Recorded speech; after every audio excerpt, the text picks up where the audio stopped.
नमस्कार दोस्तों। 563 ईसा पूर्व में नेपाल के लुम्बिनी में जन्मे सिद्धार्थ गौतम जब 20 साल के हुए तब उन्हें भी बाकियों की तरह शाक्य संघ में शामिल होना था, क्योंकि शाक्यों के इस संघ का एक नियम था कि कपिलवस्तु में जो भी व्यक्ति 20 साल या फिर उससे अधिक होगा उसे शाक्य संघ में शामिल होना पड़ेगा और तन मन धन से शाक्यों के हितों का पालन करना पड़ेगा। सिद्धार्थ गौतम भी संघ के सदस्य बने और करीब 8 सालों तक संघ की सेवा की। सब कुछ अच्छे से चल रहा था। जब वे 28 साल के हुए तब कुछ ऐसा हुआ जिससे उनकी पूरी दुनिया ही उजड़ गई। उन्हें 29 साल की उम्र में अपना घर बार छोड़कर एक सन्यासी की तरह जंगल में रहने के लिए मजबूर होना पड़ा। मुझे पता है कि आप सोच रहे होंगे कि भाई उन्होंने तो खुद ही अपना घर छोड़ा था, फिर इसमें मजबूरी वाली कौन सी बात आ गई। आप सही सोच रहे हैं, लेकिन फिर भी आप यहाँ पर पूरी तरह से गलत हैं, क्योंकि आपको अभी तक गलत जानकारी दी जा रही थी जिसे आप सच मानकर चल रहे थे। आज के इस वीडियो में हम यही जानने की कोशिश करेंगे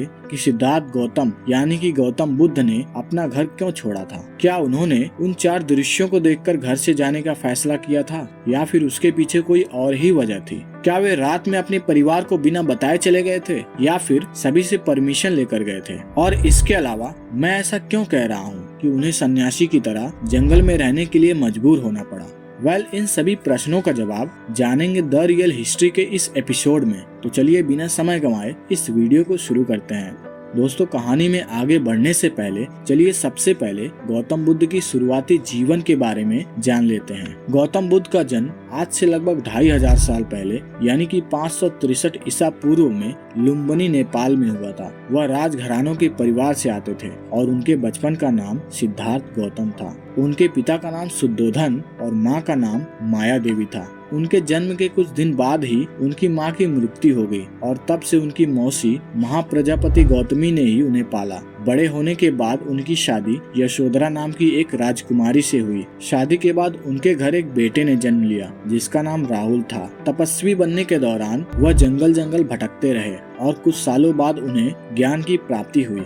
उसके बाद उन्होंने लोगों को उपदेश और सीख देना शुरू किया, साथ ही समानता और बंधुत्व की भी सीख दी। उन्होंने मध्य मार्ग यानी कि बीच के रास्ते को चुना। इसके साथ ही उन्होंने बुद्धिज्म की स्थापना भी की। 483 ईसा पूर्व के दौरान 80 साल की उम्र में कुशीनगर में उनका महापरिनिर्वाण यानी कि निधन हो गया। सिद्धार्थ ने दुनिया को शांति और अहिंसा का पाठ पढ़ाया, लेकिन उनकी मृत्यु के सालों बाद सब कुछ बदल गया। उनके बारे में कई झूठी कहानियां गढ़ी गईं और यहाँ तक कि जब वह अपने घर से बाहर निकलने यानी कि सन्यासी जीवन जीने के लिए जंगलों में चले गए तो उसके बारे में भी कहानियां बनाई गईं। यहाँ पर मैं किसी विशेष जाति, धर्म या समाज का नाम नहीं ले रहा हूँ, क्योंकि समझने वाले को इशारा ही काफी होता है। और इस वीडियो के जरिए मैं सिर्फ बुद्ध की असली इतिहास बताने की कोशिश कर रहा हूँ। दोस्तों, सिद्धार्थ गौतम के सन्यासी होने के पीछे जो 4 मेन कारण यानी दृश्य बताए जाते हैं, उनमें से पहला है कि उन्होंने एक बूढ़े आदमी को देखा जो दर्द से तड़प रहा था। वह दिखने में बहुत दुबला पतला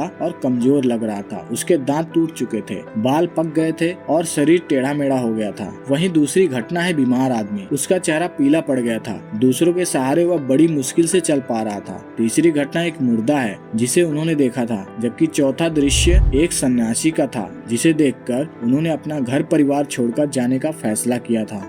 अभी हमने आपको जिन 4 घटनाओं के बारे में बताया है वह बिल्कुल ही झूठ है। इन कहानियों से गौतम बुद्ध को एक कमजोर और ऐसा व्यक्ति दिखाने की कोशिश की गई है कि जो अपने सेटिस्फैक्शन के लिए अपनी पत्नी और बच्चे को छोड़ देता है। लेकिन अब मैं जिस सच्चाई को आपके सामने रखने जा रहा हूँ उसे सुनकर आप भी हैरान हो जाएंगे और यह सोचने पर मजबूर हो जाएंगे कि वाकई में अभी तक जिन बातों को आप सच मान रहे थे वे असल में एक झूठी और बनावटी कहानियां ही थी। दोस्तों, गौतम बुद्ध के प्रवज्जा लेने की कहानी शुरू होती है तब जब वे 28 साल के थे। आपको बता दें कि शाक्यों में एक संघ हुआ करता था जिसमें 20 साल के बाद हर व्यक्ति को उसका हिस्सा बनना पड़ता था। सिद्धार्थ 20 साल के हो चुके थे और संघ के अनुसार उन्हें भी संघ का हिस्सा बनना था। खैर, सभा में सबकी सहमति से उन्हें संघ में शामिल कर लिया गया। उसके साथ ही उनसे यह वचन भी लिया गया कि वे तन मन और धन से शाक्यों के हितों की रक्षा करेंगे। अगर वे कोई गलती करते हैं तो उन्हें उसकी सजा भी दी जाएगी, जिस पर उन्हें कोई ऐतराज नहीं होगा। हालांकि खुद को सही साबित करने के लिए उन्हें सफाई देने का मौका मिलेगा। इसके अलावा अगर शाक्य संघ में कोई गलती करता है तो उसकी गलतियों को सामने रखने की उनकी जिम्मेदारी भी होगी। इसके बाद उन्हें यह नियम भी बताए गए कि अगर वे किसी की हत्या करते हैं, चोरी करते हैं और गलत सबूत पेश करते हैं तो उन्हें संघ से निकाल दिया जाएगा। उन्होंने सारी बातों और नियमों को सही से सुना और उसे फॉलो करने के लिए वचन भी दिया। समय बीतता गया और उन्हें संघ में रहते हुए 8 साल हो चुके थे। उन्होंने इतने सालों में पूरी लगन से अपना काम किया, लेकिन अब कुछ ऐसा होने वाला था जिसकी कल्पना न तो खुद सिद्धार्थ ने किया था और न ही उनके परिवार ने। दोस्तों, उस समय शाक्यों के राज्य से सटा हुआ कोलियों का राज्य हुआ करता था। कोलिये लोग शाक्यों के ही रिश्तेदार थे। दोनों राज्यों के बीच रोहिणी नाम की एक नदी बहती थी, जिसका पानी दोनों ही राज्य के लोग इस्तेमाल करते थे। लेकिन हर साल दोनों ही राज्यों के बीच इस बात को लेकर झगड़ा होता रहा कि खेत की सिंचाई करने के लिए नदी का पानी सबसे पहले कौन और कितना लेगा। झगड़ा बढ़ता गया और छोटी मोटी लड़ाइयाँ भी हुई। लोग भी काफी घायल हुए। आखिरकार दोनों राज्यों ने युद्ध करके इस झगड़े को हमेशा हमेशा के लिए खत्म करने का फैसला किया। शाक्यों के सेनापति ने कोलियों के खिलाफ युद्ध करने की चर्चा के लिए संघ की एक सभा बुलाई। सेनापति ने सभा में कहा कि हमें कोलियों को उनकी भाषा में ही समझाना पड़ेगा, इसलिए कौन कौन चाहता है कि हम कोलियों से युद्ध करें और कौन कौन इसके खिलाफ है। सिद्धार्थ गौतम ने इस प्रस्ताव का विरोध करते हुए कहा कि युद्ध से कभी किसी समस्या का हल नहीं निकलता, बल्कि इससे बात और बिगड़ जाती है। उन्होंने आगे कहा कि हमें जल्दबाजी नहीं करनी चाहिए और पहले इस बात का पता लगाना चाहिए कि सबसे पहले गलती किसकी है। और मैंने सुना है कि हमारे आदमियों ने ही सबसे पहले गलती किया है। सिद्धार्थ की बात सुनकर सेनापति ने कहा कि बात तो ठीक है, लेकिन सबसे पहले पानी लेने की बारी हमारी ही थी। इस तरह बात आगे बढ़ती रही और अगले दिन फिर से सभा बुलाई गई और युद्ध करने के प्रस्ताव को पास करने के लिए वोटिंग हुई, जिसमें ज्यादातर लोग युद्ध करने के पक्ष में थे, जबकि युद्ध न करने के पक्ष में सिद्धार्थ के साथ सिर्फ कुछ ही लोग थे और बाद में सजा मिलने के डर से वे भी युद्ध करने के पक्ष में चले गए। दोस्तों, सिद्धार्थ गौतम अकेले पड़ गए, लेकिन वो अपनी बात पर अड़े रहे और युद्ध न करने के लिए सेनापति के साथ संघ के सभी सदस्यों को मनाते रहे। उन्होंने कहा कि मैं न तो आपकी सेना में शामिल होऊंगा और न ही युद्ध में हिस्सा लूंगा। इस पर सेनापति ने कहा कि संघ के सदस्य बनते समय ली गई शपथ को याद करो। अगर तुमने उनमें से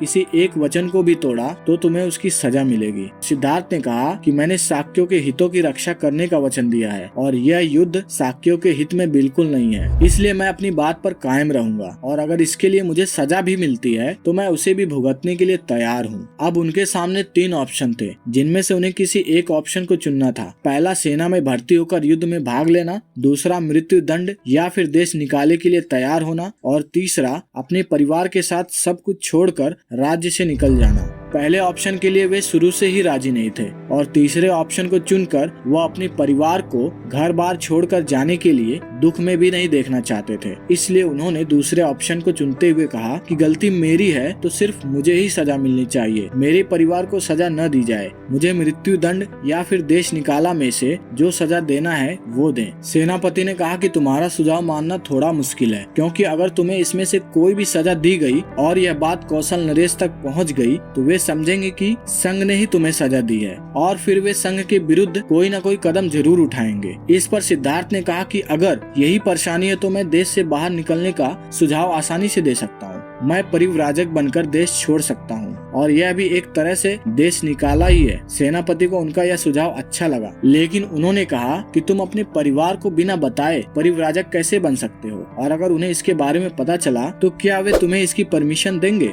सिद्धार्थ ने कहा कि यह सब आप मुझ पर छोड़ दीजिए, मेरे परिवार को मनाने की पूरी जिम्मेदारी मेरी है। इसके बाद सिद्धार्थ गौतम ने किसी तरह अपने माता पिता को मनाया, लेकिन उन्हें इस बात पर डाउट था कि क्या उनकी पत्नी यशोधरा उनके इस फैसले में साथ देंगी।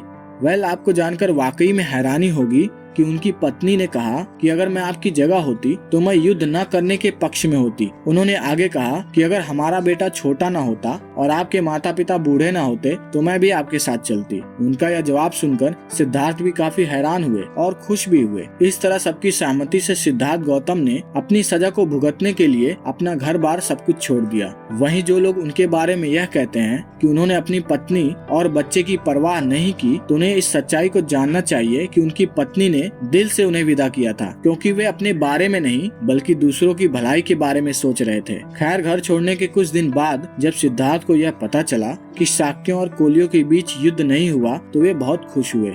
दोस्तों ये सारी जानकारी डॉक्टर बाबा साहेब अम्बेडकर ने बुद्धा एंड धम्मा जैसे ग्रंथ में दिया है और साथ में यह तर्क भी दिया है कि 29 साल की उम्र में क्या कभी सिद्धार्थ बीमार नहीं पड़े होंगे या फिर उन्होंने किसी बूढ़े और मरे हुए इंसान की लाश नहीं देखी होगी।